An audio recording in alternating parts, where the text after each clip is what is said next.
Pak semua, hari ini saya nak bawa saudara melihat nilai ringgit di Malaysia hari ini berbanding dengan US dollar. Baik, sebelum itu kita tengok dulu, ya, ketika Kerajaan Perikatan Nasional mengambil alih di bawah kepimpinan Perdana Menteri Muhyiddin Yassin, nilai ringgit ketika itu ialah 4.37. Apabila beliau letakkan jawatan sebagai Perdana Menteri dan serahkan kepada Ismail Sabri ketika itu, nilai ringgit meningkat kepada 4.18.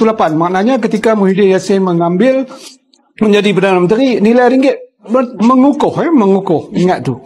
Ketika PRU15, sebaik saja Anwar Ibrahim menjadi Perdana Menteri, nilai ringgit ketika itu ialah lebih kurang 4.37. Hari ini, apakah nilai ringgit, tuan-tuan? Nilai ringgit ketika ini ialah 4.70, 4.71. Ini kemerosotan sehingga 10%. Ya, 10% ni bukan sedikit, tuan-tuan. 4.7 ni dah lebih kurang seminggu. Apa kerajaan Madani buat untuk orang kata handle perkara ni, untuk menyelesaikan masalah nilai ringgit yang semakin mengkodok? Nilai ringgit ni bergantung kepada dua perkara, ya. Kita kena tahu, satu, sama ada investment baru yang masuk ke dalam negara kita. Sama ada di pasaran modal ataupun direct foreign investment untuk buat projek ke, buat kilang dan sebagainya. Kalau dua perkara ni tak ada, makanya nilai ringgit tidak akan mengukuh kerana tidak ada permintaan untuk ringgit. Ya?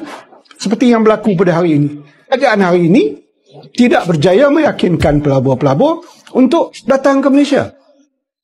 Contohnya, kita tengok baru-baru ini, minggu lepas, PMX ke United Nations General Assembly, UNGA, ya, di New York.